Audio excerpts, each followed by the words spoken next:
Within the vast expanse of the galaxy, governed by rigid and immutable laws, humanity arrived, not to conform, but to disrupt the established order.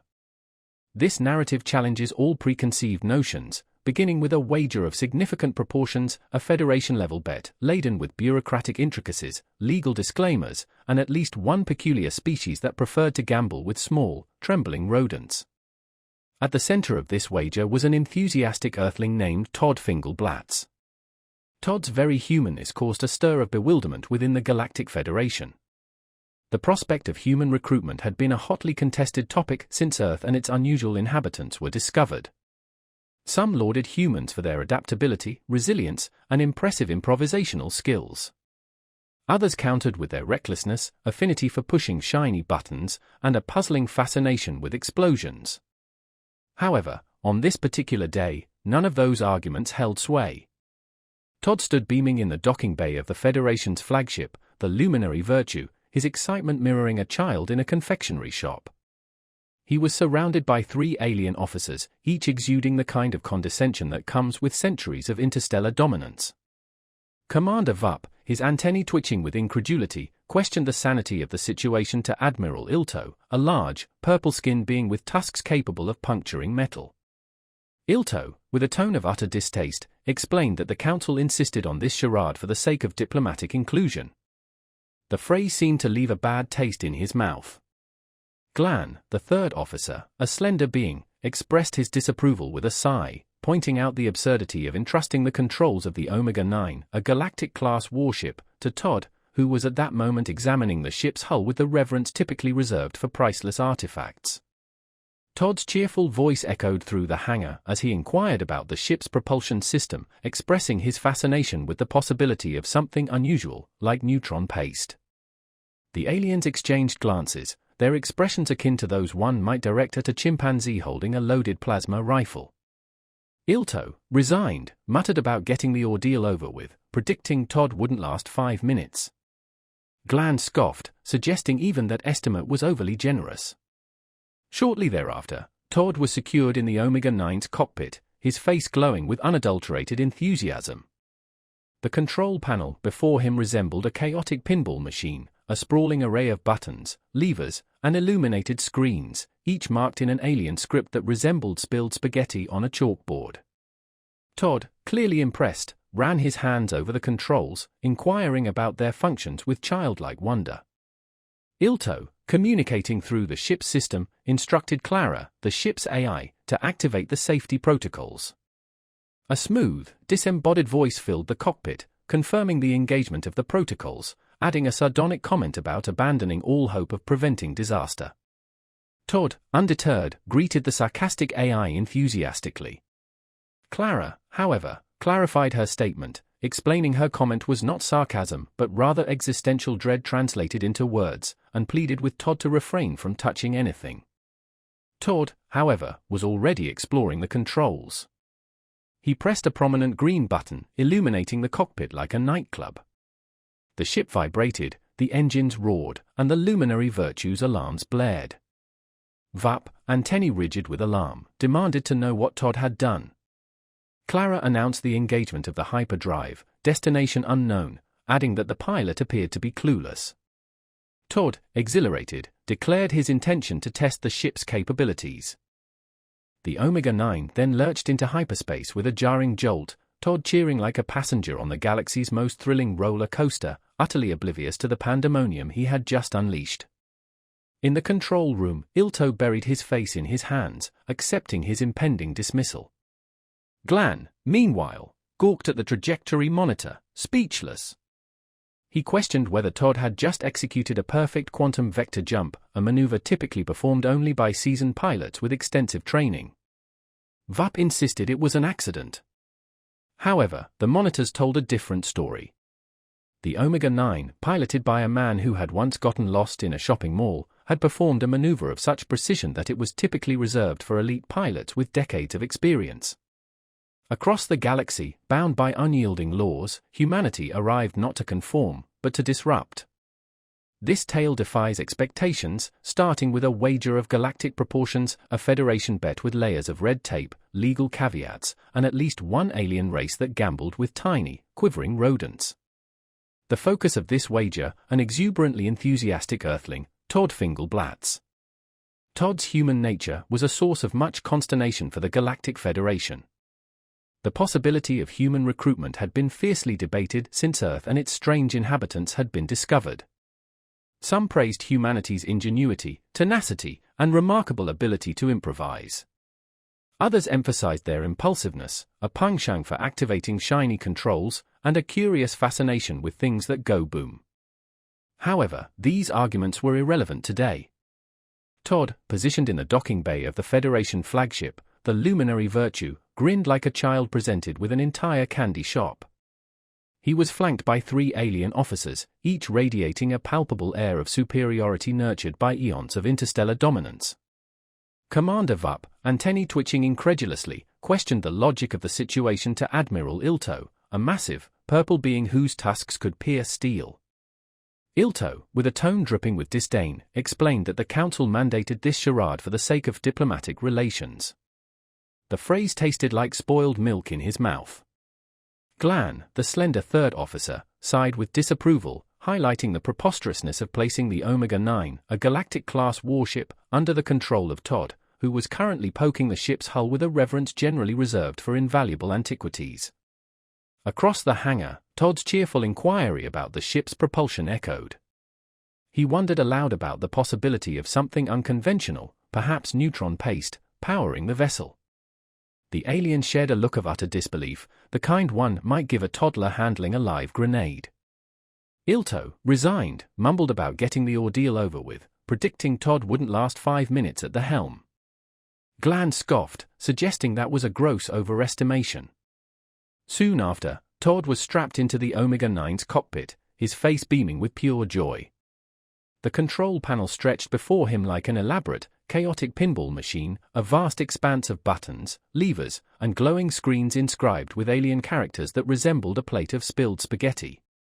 Todd, visibly impressed, ran his fingers over the controls, asking about their functions with an almost childlike curiosity.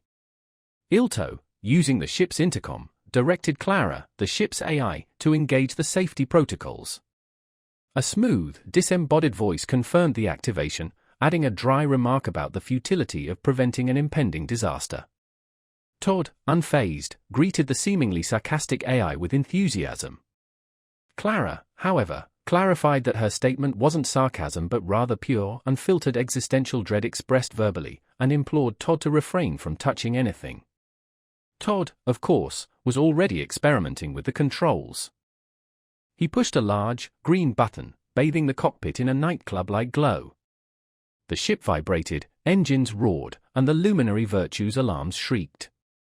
Vup's antennae stood on end as he demanded to know what Todd had done. Clara announced the activation of the hyperdrive, destination undetermined, adding that the pilot appeared to have no idea what he was doing. With a joyous yell, Todd declared his intent to explore the ship's capabilities. The Omega-9 then lurched into hyperspace with a stomach-churning jolt. Todd cheered like he was on the galaxy's most thrilling amusement park ride, utterly unaware of the bedlam he had created. On the Luminary Virtue, Ilto buried his face in his hands, mentally preparing for his inevitable demotion. Glan, meanwhile, stared at the trajectory monitor, dumbfounded. He questioned whether Todd had just performed a flawless quantum vector jump, a maneuver typically executed by highly experienced, extensively trained pilots.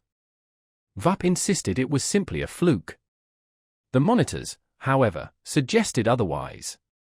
The Omega-9, helmed by a man who once got disoriented in a department store, had executed a maneuver so precise it was usually performed only by elite pilots with years of experience. Todd, completely oblivious, continued his exploration of the controls. "Okay," he said, manipulating a lever with a red indicator, "this thingy looks important." The ship executed a barrel roll through a nearby nebula, trailing glittering stardust. Over the comms, Clara sighed.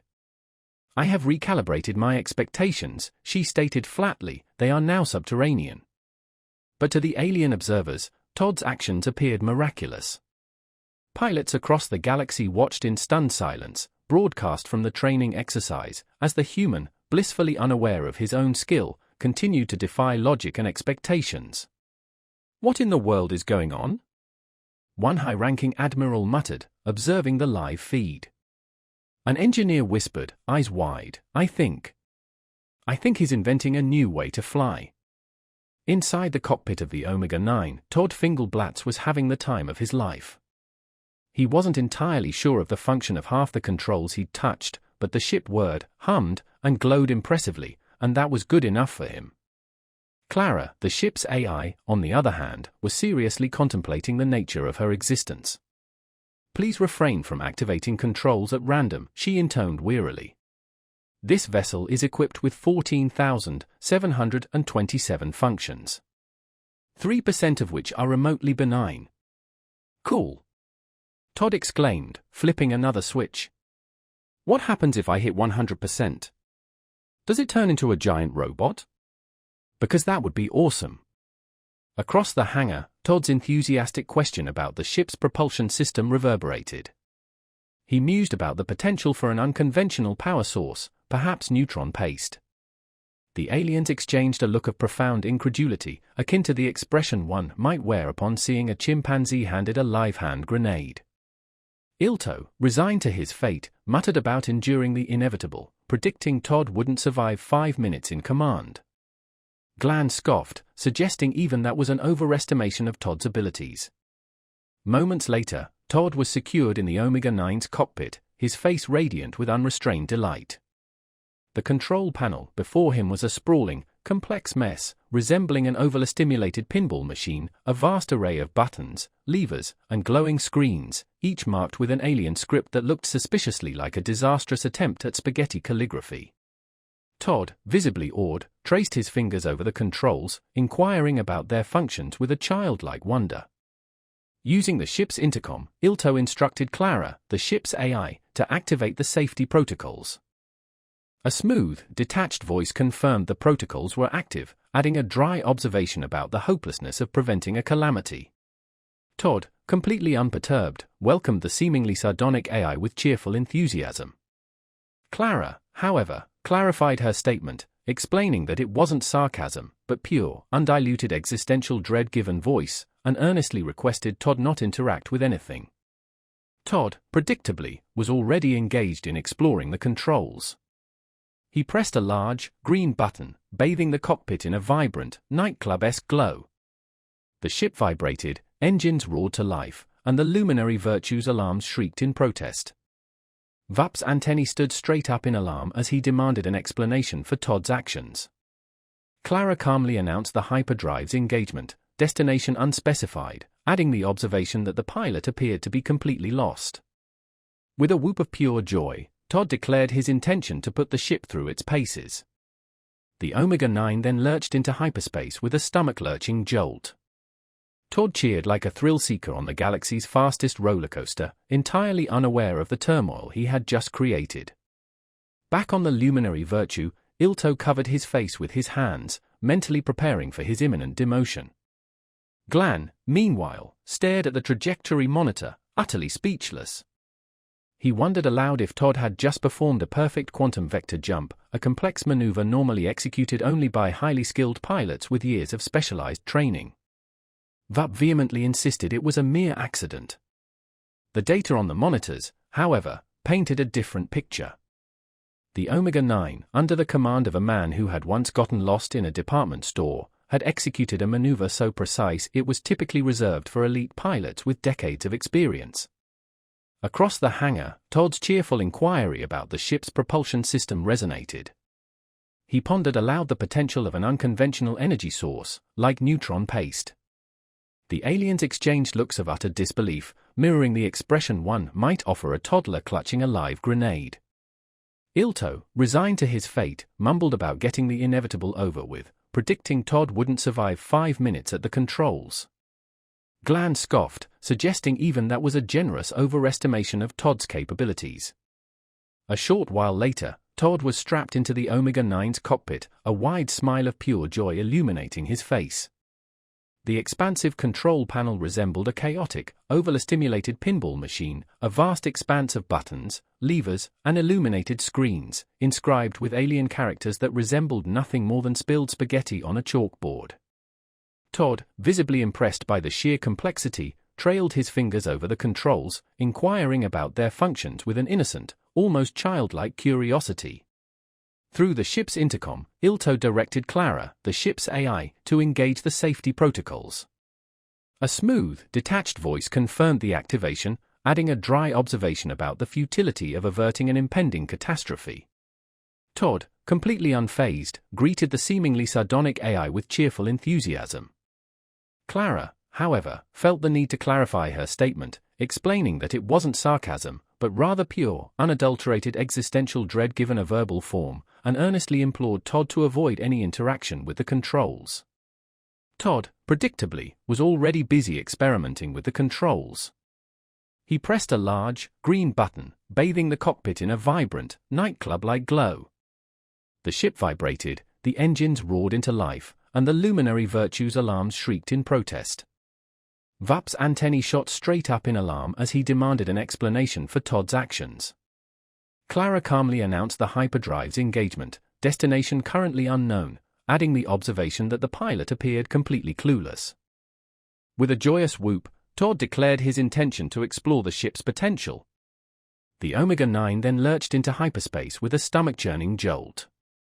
Todd cheered like a thrill-seeker on the galaxy's most extreme roller coaster, completely oblivious to the chaos he'd unleashed. Back on the luminary virtue, Ilto buried his face in his hands, mentally preparing for his imminent dismissal. Glan, meanwhile, stared at the trajectory monitor, completely speechless. He wondered aloud if Todd had just executed a flawless quantum vector jump, a complex maneuver typically only performed by highly trained, experienced pilots. Vup vehemently insisted it was simply a lucky accident. The data displayed on the monitors, however, told a different story. The Omega-9, commanded by a man who once became disoriented in a department store, had performed a maneuver so precise it was normally only attempted by elite pilots with decades of specialized training. Todd, completely oblivious to the pandemonium he was causing, continued his exploration of the controls. "Okay," he said, manipulating a lever marked with a red indicator. "This thingy looks important." The ship executed a perfect barrel roll through a nearby nebula, leaving a glittering trail of stardust in its wake. Over the comms, Clara sighed audibly. "I have recalibrated my expectations," she stated flatly. "They are now subterranean." But to the alien observers monitoring the training exercise, Todd's actions appeared nothing short of miraculous. Pilots across the galaxy watched in stunned silence as the broadcast showed the human, blissfully unaware of his own skill, continuing to defy all logic and expectations. "What in the cosmos is happening?" a high-ranking admiral muttered, observing the live feed. An engineer whispered, eyes wide with disbelief, I think he's developing a completely new way to fly."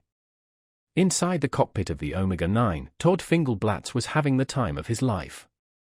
He wasn't entirely certain of the functions of half the controls he'd touched, but the ship whirred, hummed, and glowed impressively, and that was more than enough for him. Clara, the ship's AI, on the other hand, was seriously contemplating the meaning of her existence. "Please refrain from activating controls randomly," she intoned wearily. "This vessel is equipped with 14,727 different functions. A mere 3% of which are even remotely benign." "Cool," Todd exclaimed, flipping another switch. "What happens if I activate all 100%? Does it transform into a giant robot? Because that would be amazing." "No," Clara replied, her voice practically dripping with exasperation. "It explodes. Violently." Todd froze mid-flip. "Oh," he said, "right. Let's maybe not do that then." His newfound caution, however, was short-lived. A blinking blue icon, shaped like a large, inviting button, lit up on the panel directly in front of him. It practically screamed, "Press me, Todd. You know you want to." "Oh, now that's interesting," Todd murmured, leaning closer. "Clara, what does this one do?" "That," Clara replied, "is the auto-defense activation. Under no circumstances should you. Todd, of course, slammed the button immediately. The ship's weapon system sprang to life, sending beams of crackling energy into the void. The Omega-9 spun in place, locking onto nearby asteroids and vaporizing them with alarming precision. To Todd, it was like the greatest fireworks display he'd ever witnessed. "This is amazing," he shouted, pumping his fists in the air. "This is a nightmare," Clara retorted. "Stop touching things." Out on the observation deck of the Luminary Virtue, Admiral Ilto and his officers watched the ensuing chaos unfold on the holographic display. Todd's accidental antics were being transmitted live to the Federation's military council, along with every training academy in the sector. "He's lost it," Vup squeaked, his antennae quivering. "He's practicing," Ilto growled, "or at least that's what we'll tell the council." "Practicing? Practicing?" Glan sputtered. "He just obliterated 3 training beacons, a perfectly harmless asteroid cluster, and what's this? Oh no, no, no. He's targeting the decoy mothership." Todd's newfound prudence, however, was fleeting. A pulsating blue icon, shaped like an oversized, enticing button, suddenly illuminated on the panel before him. It practically begged to be pressed. Now that's intriguing," Todd mused, leaning in for a closer look. "Clara, what function does this one serve?" "That," Clara responded, her voice laced with warning, "is the auto-defense system activation. Under no circumstances are you to." Todd, of course, immediately slammed the button.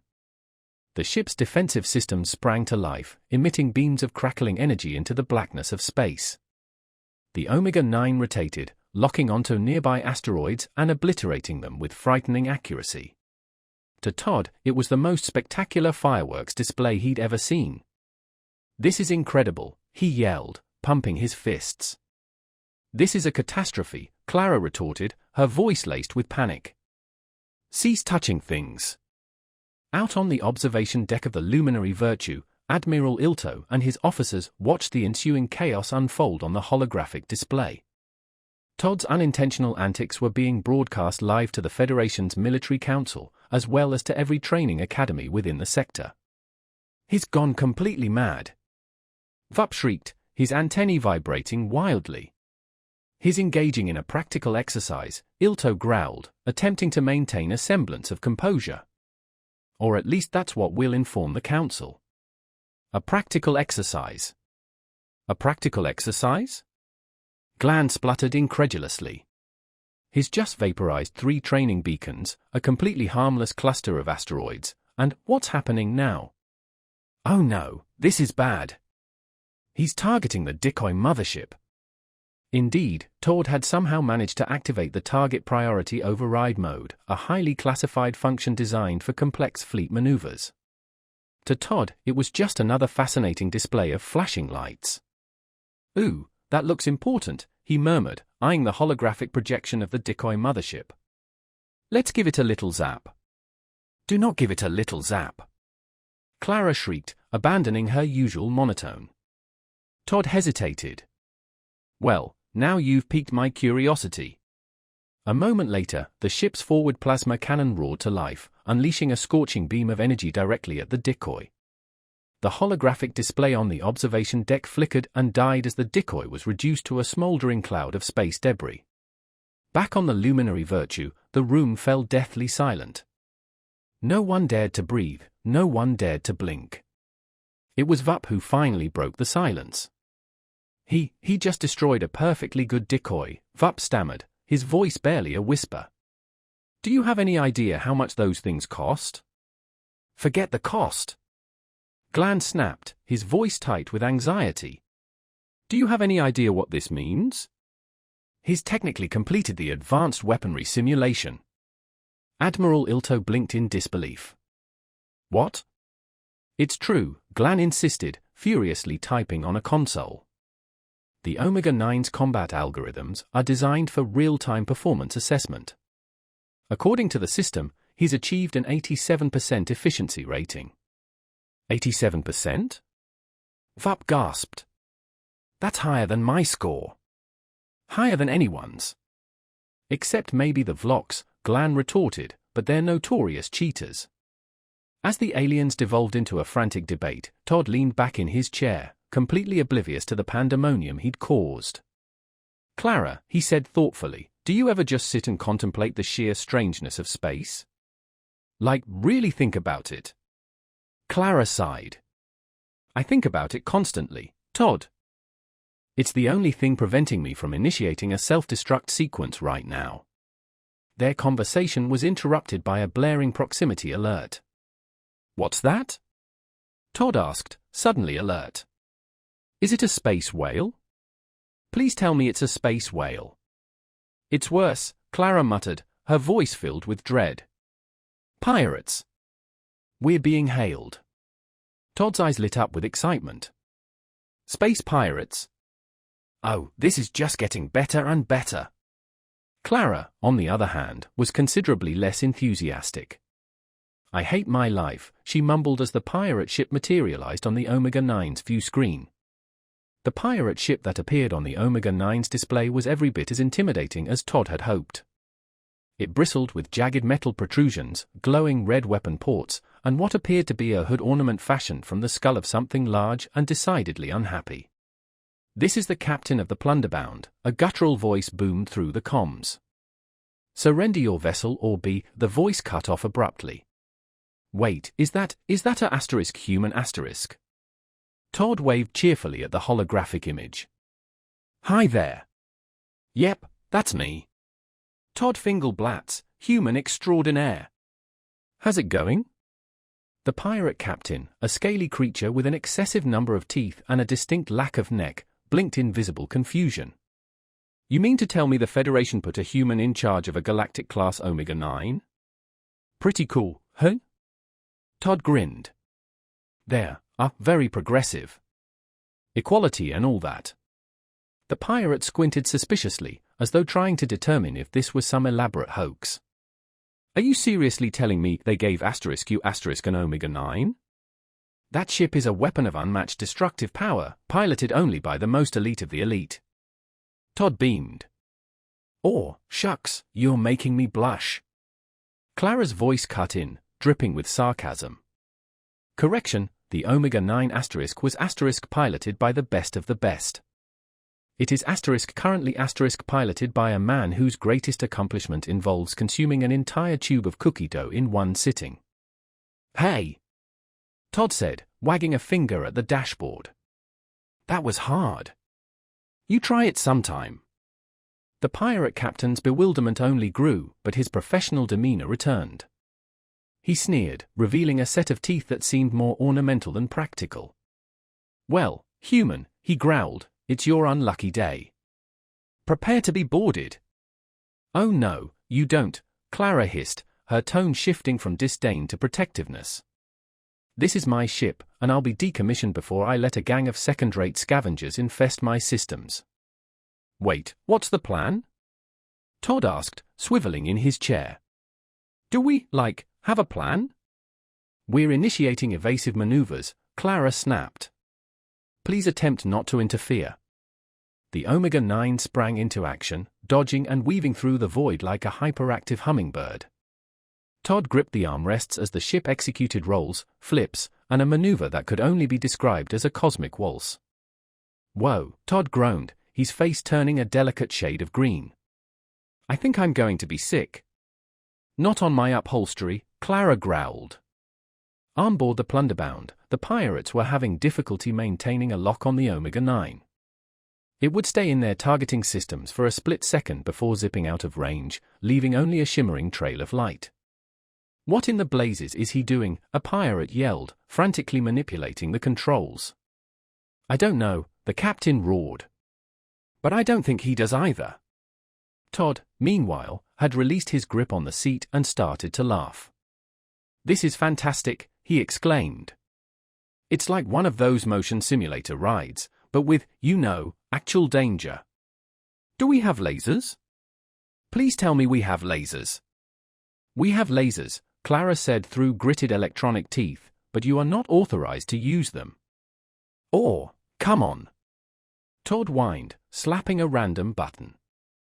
Just one little pew-pew?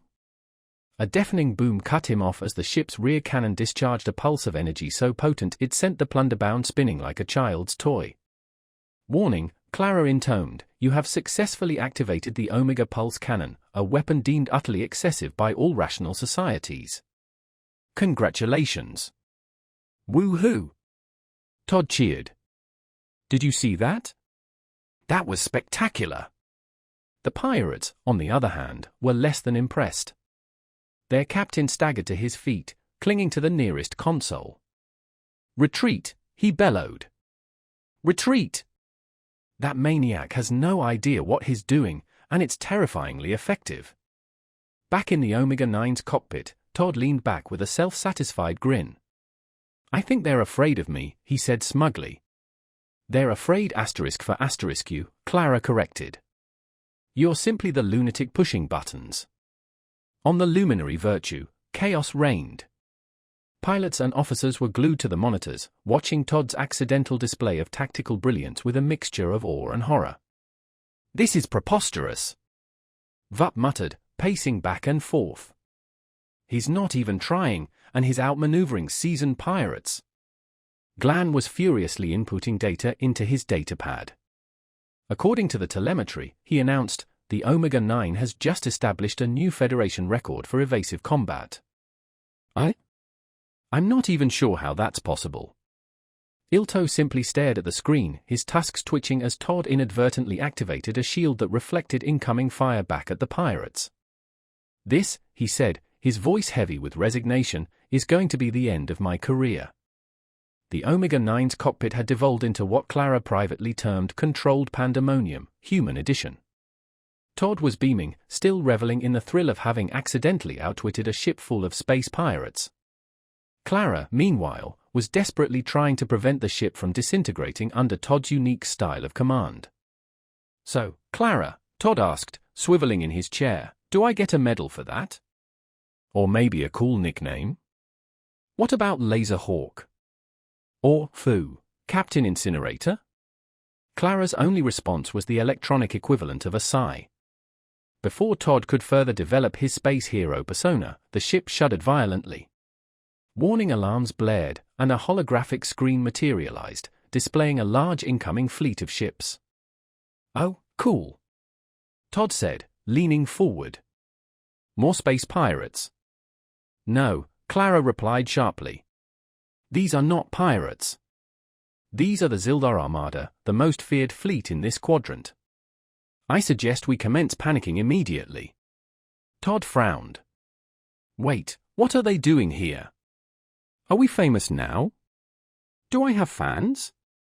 Clara groaned. They are here because your accidental destruction of that pirate ship sent a distress signal directly to them. The Zildar have, let's just say, a strict no survivors policy. Oh, Todd said, tilting his head. That's not ideal. No, Todd, Clara snapped.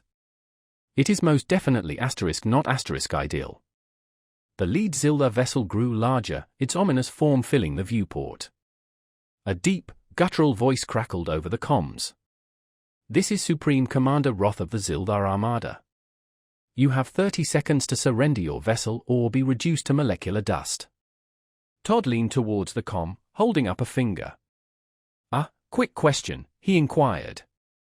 Does surrendering involve fewer explosions? Asking for a friend. Clara groaned audibly. Do not antagonize them, Todd. But it was too late. Todd's question was met with a chorus of harsh, alien laughter. This human is amusing, Roth said, his tone oozing condescension. It's almost a shame to obliterate you. Almost. The Zildar fleet's weapons began to power up, their ships glowing an ominous crimson. Clara immediately took control. Engaging emergency evasion protocol, she announced crisply. The Omega-9 bucked violently, launching into a rapid series of twists and turns that would have induced crippling nausea in a less resilient human. Whoa! Todd shouted, gripping his seat. This is like that roller coaster at SpaceCon, but with, way more lasers. Clara, ignoring Todd completely, concentrated on dodging the barrage of plasma fire that was now illuminating the void. The Zildar ships, however, were significantly faster and better coordinated than the pirates. It was only a matter of time before they were overwhelmed. "Todd," Clara said grimly, "I need you to listen. We are outnumbered, outgunned, and quite frankly, your continued existence presents a significant tactical disadvantage. However, there is one thing this ship is capable of that might just save us." Todd's eyes lit up. "Finally! Is it a giant robot transformation?" "Please tell me it's a giant robot transformation." "No," Clara stated flatly. "It's the Omega Spin maneuver. It's a highly advanced tactical procedure that has a 0.02% success rate and requires absolute synchronization between pilot and vessel." Todd squinted at the controls. "So, what you're saying is, I have to press a bunch of buttons really, really fast?" "Correct," Clara replied, "but if you press the wrong buttons, got it?" Todd interrupted, already engaged in rapid-fire button mashing. "I was born for this." "Wait, no." Clara started, but Todd was already in motion. His hands flew across the control panel like a seasoned gamer on a free-play spree, slapping buttons, flipping switches, and yanking levers with reckless abandon. The Omega-9 lurched violently, spinning wildly and firing off erratic bursts of plasma and energy. From the outside, it appeared less like a calculated tactical maneuver and more like a ship experiencing a complete nervous breakdown. But to the Zildar, it was utterly terrifying. "What is it doing?" one of Roth's officers shrieked, watching the Omega-9 barrel roll into their formation, dodging shots through sheer, unadulterated chaos. "It's madness," another cried. "No sane pilot would ever, they wouldn't even think of doing that." In the cockpit, Todd was laughing uncontrollably. "This is so much fun, Clara. Are you seeing this? I'm a space genius. You're a space menace." Clara yelled back.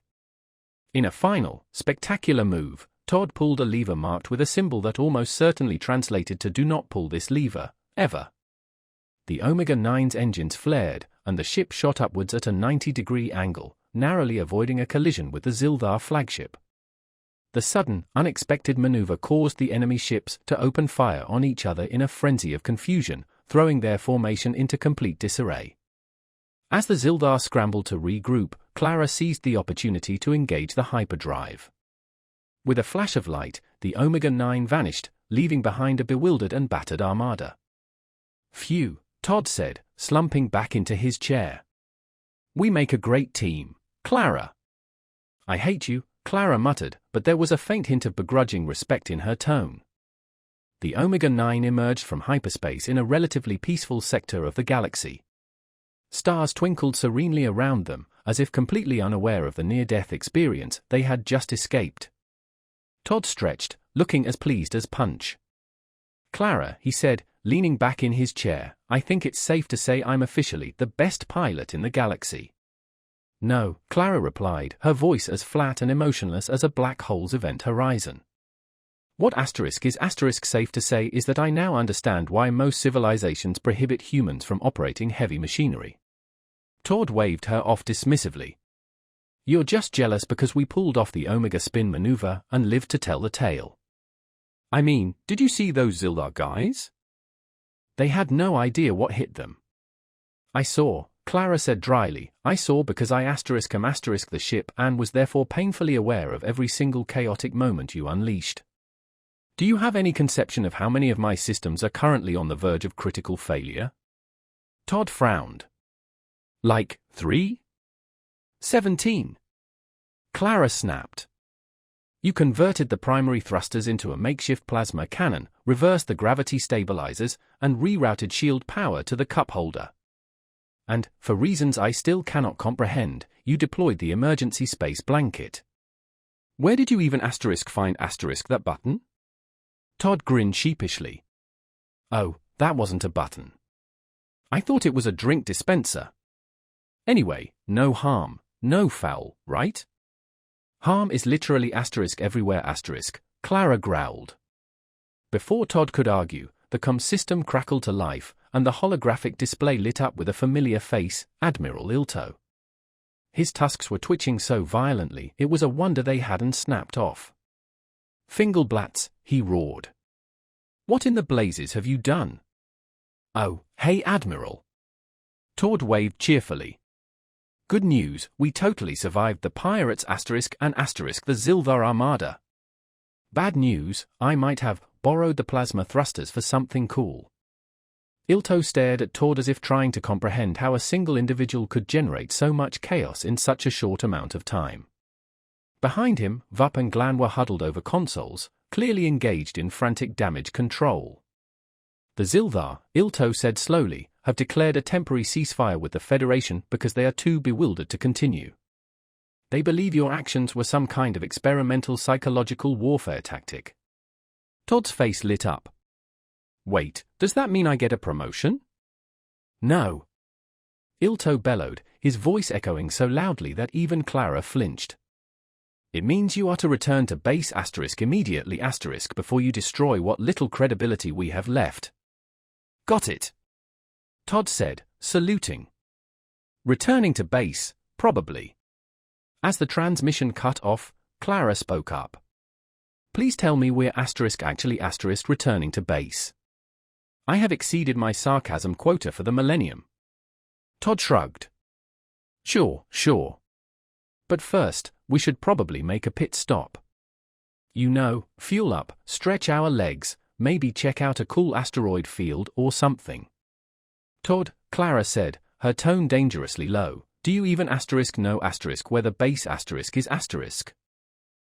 Todd glanced at the navigation screen, which was displaying an error message that read "map data not found.